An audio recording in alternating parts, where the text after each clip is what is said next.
All right, welcome to another episode of Key Biscayne Stories, where neighbors meet neighbors. Today we're talking to Jen Carmody. She is a Key Biscayne resident for 16 years and owner of JC Lingoals, a language and tutoring company here in the Key. Jen, how are you doing today? Thank you for joining us. Hi, Alejandro. I'm doing great. Thank you for having me. When we were having our pre-podcast conversation, you were telling me about your very interesting how you started your company. You started with English, and now you have many other languages. But let's dive right in. Tell us how did it all start? Okay, good. Well, I am a teacher. I have my education degree. And when my youngest started kindergarten at the K-8 center, is when I kind of started going back to work. And I was actually a substitute teacher at the K-8 center for a little while. And when my daughter was in first grade, her first grade teacher, Miss Detone, her and I were just talking one day, and said how she gave the suggestion of how I should teach English to adults because it's needed here, and a lot of people want it. Um, so that's how I started. I just started teaching adults out of my apartment, and that really led into also tutoring their children as well. So I continued teaching adults English, and I eventually hired my first tutor. And I then also helping my students with their English also led to some of them having me help them with their businesses. So now that's something that I really enjoy doing, is really helping anyone that is starting bringing their business from Latin America or Spain to the US market, and helping them with all the English and making sure that the English is correct and using the correct business English. So I also provide a service where I am an on-site business English consultant at companies. So I'm actually there, and I'm there for all the employees to use.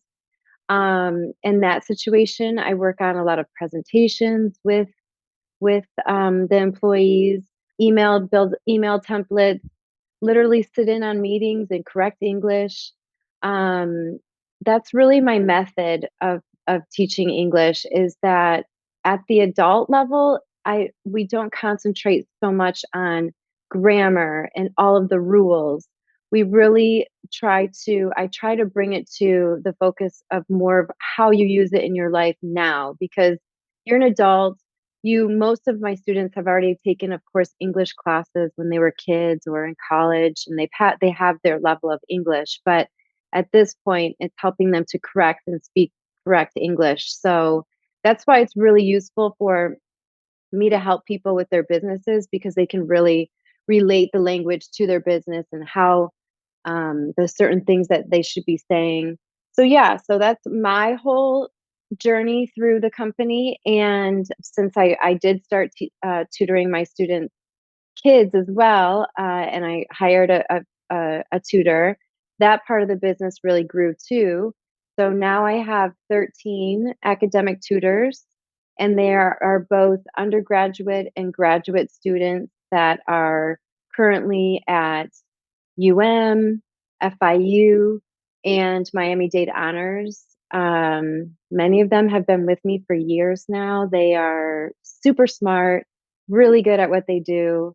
I think that part of the business really works well because I am a teacher, and anytime that they need any help, I can provide it to them. And that part is very communicative. We're very communicative with the parents. I'm very communicative with my tutors. So I really know what's going on with all of my tutor students. And then I also have a Spanish teacher, a French teacher, and we also have Italian and Portuguese. So that is the whole JC Lingoals language academic tutoring company. I like it. So we're teaching languages to adults, kids, and you're also helping companies with their English, making sure that Yes, their emails are good, that their presentations are good, that everything makes sense and it's well written and presented. yes, exactly. Even editing for websites, Mm. social media. really anything that the company needs. And that part has been really interesting because I've been doing it for, I don't know, probably 4 or 5 years now. And I have worked with so many different businesses. So I feel like I really understand businesses and just how they work. And so I bring my education degree in with, my teaching in with that. And it's a really cool opportunity. So, what are some of the challenges you're seeing that adults are having when it comes to learning English? The biggest challenge that everyone has that lives here and has a level of English, but that is a Spanish speaker, that Spanish is their first language, is that they don't have the opportunity to practice their English, to actually use their English. And I have a motto, and we say it all the time in my company. When it comes to languages, if you don't use it, you lose it. So it's so important to keep practicing it and to actually be using it. All of my students, when they first start with me, they talk about this block that happens when they go to speak English. And the reason why that block happens, where they can't think of the next word, everything is slowed down. And it's because they're just not using their English often enough. So that's why that block happens. Practicing the English, having conversation English. My students range. I told you how I work with a lot of people with their businesses, but I also meet with stay-at-home moms. I have conversational groups where it gives an opportunity for them to just be speaking conversation and be practicing their English. And that is so helpful. And then when they're speaking, I'm correcting. I'm right on top of it. I've been doing this long enough that I recognize now what the different, why they're making the different mistakes that they're making, and everyone's making the same mistakes. And many of it is that the English that they're speaking, they are translating, but it doesn't translate correctly into Mm. English. So it's definitely a process where they begin to learn their mistakes and then they correct them. And that's by, really practicing. And you mentioned that you also, at first, it makes sense. It makes sense that you're dealing with a lot of stay-at-home moms, because especially here in the Key, there's a lot of people coming in and out all the time for business. They come here, they're transitioning. There's a lot of Latinos here. I think the Mhm. last census shows that it was like 70% Hispanic, right? So it makes sense that you're dealing with a lot of house moms. And then you also dealing with their kids, right? That you were telling me you were telling me earlier that you're dealing with their kids. What are some of the challenges you're seeing there? The biggest part of the academic tutoring that the students need is the math, middle school and high school math for sure. I think that COVID really made a lot of students suffer with math, and they are behind. Um, so that's really the bulk. The most of my tutoring is middle school and high school math. We have all subjects and all levels, but that's a big part of it for sure. And but also writing, we offer a lot of writing. I have a couple of my tutors that actually work on college essay writing, which is really big. That one big essay you need to write. But also, we even have writing sessions that we hold on the weekends through Zoom, and those have been successful for a while now. So writing is so important for kids to learn. They have to be writing their whole educational career. And it's really important to get them to a good writing level as early as possible. And if they miss that part in school for whatever reason, it's very simple to teach the writing process. And once that writing process is taught, like it is taught through our writing sessions, it makes the frustration level in the kids just decrease, and it makes them more comfortable, and they can really build on their writing. So that's another big part of our academic tutoring. But like I said, we do have all grades and all subjects. What is the writing process for those that don't know? I don't Oh know my gosh. what it is. Well, It's a process to write. yeah, it's a process to write. I mean, really, you start with just a regurgitation of all of your ideas. So you just want to put all of your ideas on paper. And then from there, you learn how to organize it. Writing is so much organization. It's a flow. Mm. You start with your main topic for your first sentence, all the way to your conclusion paragraph, conclusion sentence in the very last sentence, and everything that goes in between. And that order and organization is really important. So tell me a little bit more about who you're working with. Who are your students look like? Who are those key scanners? The academic tutoring students are a lot of, like I touched on, the middle school and high school math. Those are the kids, that really need to um, come from behind and catch up. But also a lot of families, of course, move here from other countries, and their kids are entering early elementary, even like first, second, third grade, anywhere in there. And they're behind because of the language, and also just because they're starting school right away, and the school year has begun already. And so the speed of the classroom is too much for them. And so the academic tutoring really helps them because they can kind of take what they've done in school and break it down and really be able to understand it better through the tutor, um, and just not feel like so much pressure about that, because that's tough. That's a big transition for the whole family, and the parents also don't understand the school system so well. It's all a big transition, so that part with the academic tutoring is really helpful for those families. But yeah, my own students are stay-at-home mom, a CEO of a company, an entrepreneur that's beginning a business. I feel like I have someone on every level of whatever their need is, whatever reason that they want to be practicing and learning their English and improving their English. My French teacher has a lot of kids. There's a lot of language schools around, so French is one of those languages that are really popular just because the most of the kids here are fluent in Spanish. If they're not fluent in their English yet, they're going to be because they're going through the school system. So the parents choose French as being the next language. I have an excellent, excellent French teacher with a lot of experience, and so she really helps a lot of kids with their French and to improve their French. And there's high school students that she has that have to prepare for AP testing, and she can do all of that. She's got all the qualifications. Um, and my Spanish teacher, I have both my French and my Spanish teacher teach kids and adults. They do both.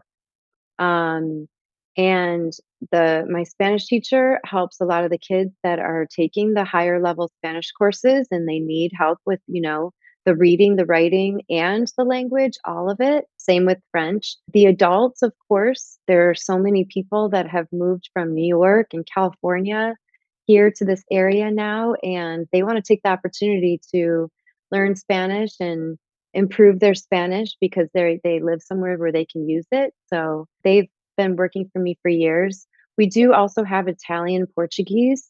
Those are the least common, but we do offer it. All of my teachers teach their first language. That's the requirement. They have college degrees and teach their first language. They're all excellent. I'm super proud. I'm really proud of my whole team. They've really grown the business, and they're all just smart, and their students learn. The academic tutors, they raise grades. The language teachers, the students learns. I'm just proud of who's on my team, and they're all amazing people. So you mentioned that parents whose kids in the family they speak Spanish and they want to learn another language, they go into French, right? What are the benefits of learning additional languages? I would say the biggest benefit of learning multiple languages, especially for kids, is opportunity.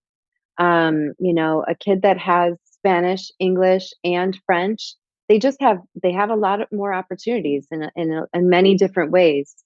Um, Especially beyond the fact that their brain is really taking advantage of learning those languages, and that's a huge plus for brain development, aging. learning another language is one of those benefits when it comes to that for sure. And I think that there are certain people that in certain kids, both certain kids and certain adults that really have a language brain. So if you're a parent and you recognize that, I think it's an awesome opportunity that you're giving your child to be able to really you know take off with yet another language, because some kids can really just learn it faster than other kids. And so if you do recognize that, I suggest that you definitely take advantage of that for sure. Is there anything people can do to help their kids learn languages when they're younger?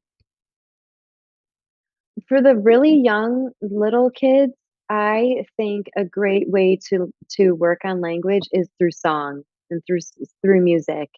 Even my adult students will tell me that they learned English, some parts of English through songs, through lyrics. So kids and that type of music and memorization of lyrics in a song is really good for them to grasp the different languages, that there are different languages, and it's just a way of that of an easy way for them to learn a language, a good first opportunity.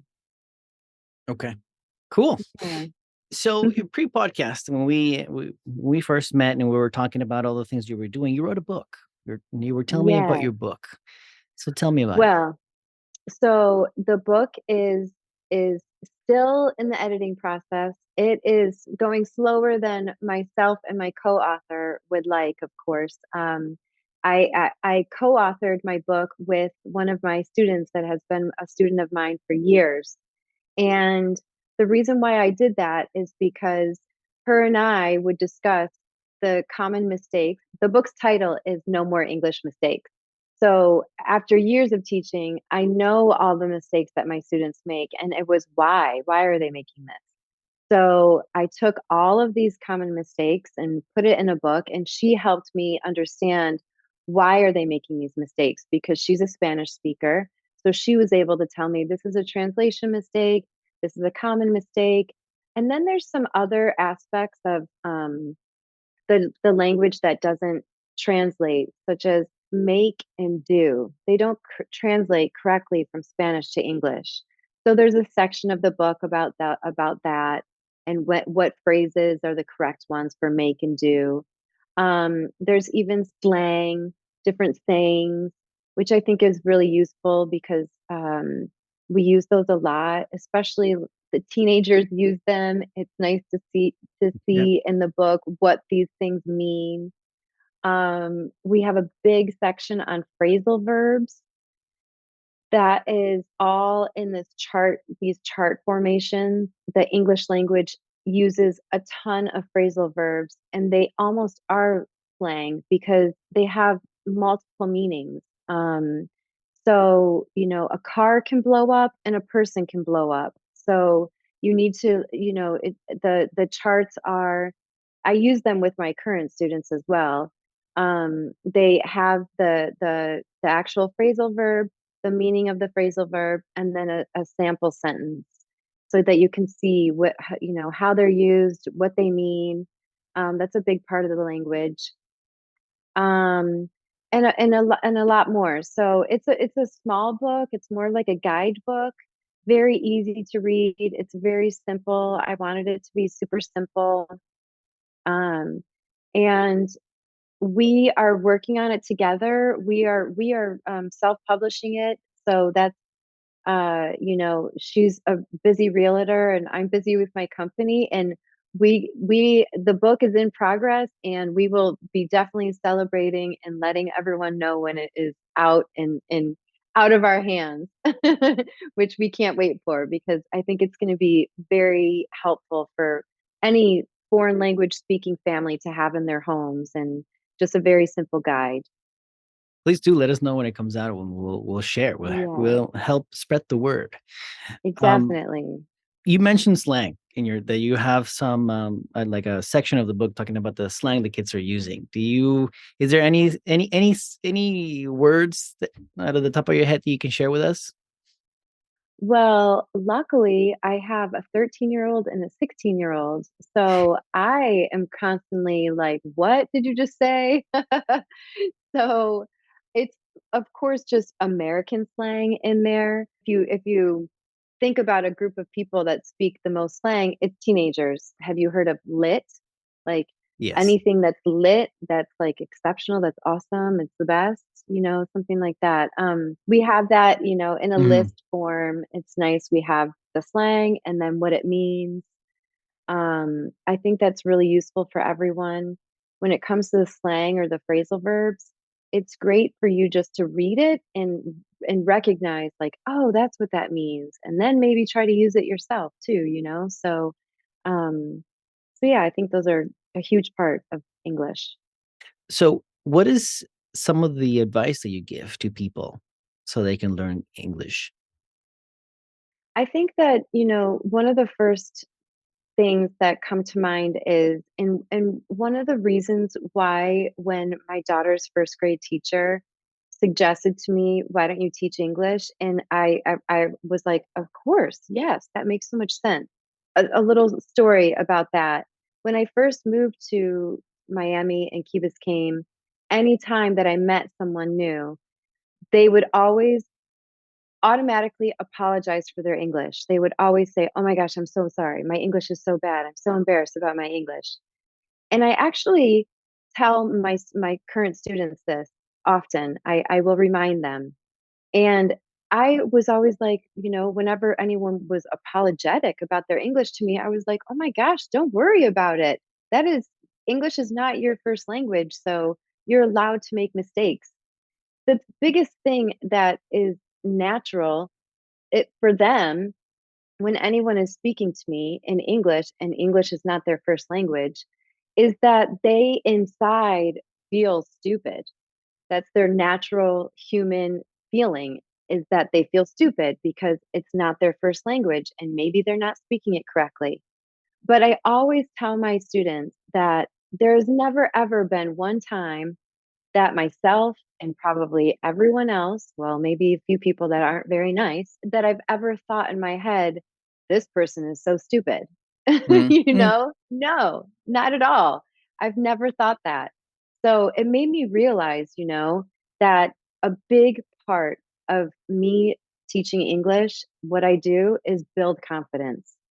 And I just encourage, and I encourage you to go out there and speak English and practice your English and don't be apologetic for it because you can be if you want. But the most important thing is anyone that you're talking to understands that English is not your first language and you're allowed to make mistakes. And that's okay. So, my biggest advice is just use it when you can. If you're someone that really wants to practice it and someone that wants to improve your English, then use it. Use it as much as you can and feel good about it. And if you don't, come to me and I will boost your confidence about it. No, I like it, and it makes sense, Yeah. especially here in Miami. Yeah. In Miami, I Really. mean, the majority of us, English is not our first language, so it's okay. So practice, and Yeah. I did 2 years of international relations, and I had that. When you were telling me that people apologize for their English, I'm like, "Relax. It's not my first language, it's not your first language. Just Exactly. just speak, chill," you Yes, know? exactly. I mean, I understand. It's so Uh-huh. natural, of course. But when I tell that story and I'm talking to my student about it or anyone, it makes you realize and it gives you something to think about. So we haven't talked about your background yet. So where are you originally from? I am originally from Michigan. And what brought you down to the Key? My ex-husband was doing a sports management degree. We were living in Chicago, and he transferred to St. Thomas University, and Huh. we didn't look back. We absolutely love Miami. Key Biscayne is, I think, just a complete paradise, and I feel so fortunate to live here. I love that my kids are surrounded by so many cultures. They're usually one of 3 Americans in the class in their classrooms, and I love that. it's a totally different way than how I was brought up, and I just feel like it's got so many benefits to it that I'm so thankful to be here. I know you mentioned you never look back, but do you have family up there or are they all down Yeah. here? I have some family in Florida, but my immediate family, my brothers and my sister and my parents are all in Michigan. So, uh, they come to visit here and there, but we mostly go up to Michigan and see them. So, it's a nice escape from Miami at times, especially in the summer. Awesome. So Christmas Yeah. and Thanksgiving or Christmas, or is there like a family reunion kind of type of year? Well, we usually meet at an one place, during Christmas, on the 27th of Christmas, after Christmas is done, Yeah, and we all 20 of us get together at, a location, and, we spend New Year's, so we have the got whole it. week together, and it's the best week of the year. Sweet. That's awesome. Yeah. Yeah, At the beginning, I normally ask an icebreaker, but I forgot to ask. So I'm going to ask you now. So okay. I'm going to ask you, what is the best piece of advice you have ever been given? Work hard, play hard. Simple. And it's very simple. I think that's living life. Definitely work hard. I work hard. I really enjoy my job so much. I'm so happy with my company. I love what I do. And I also love being with my family and friends and enjoying life. So work hard, play hard. Awesome. So now that we are coming to a close, I have a couple of Key Biscayne questions. The two traditional questions we ask here on the show. What is the best part of the key that you like? Hands down, the beach. It's why I live here. I'm definitely a beach girl. It's great because it looks different every day. I go there for workouts, I go there for walks, and I go there just to lay in the sun and enjoy. And I definitely number one, the beach. Awesome. And how does a perfect weekend look like for you and your family? Oh gosh, a perfect weekend I would say is my son, my 16-year-old, really enjoys cooking.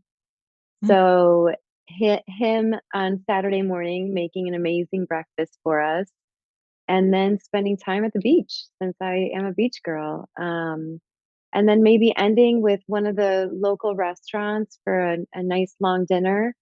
Um, and I walk everywhere. I love the fact that we can walk everywhere.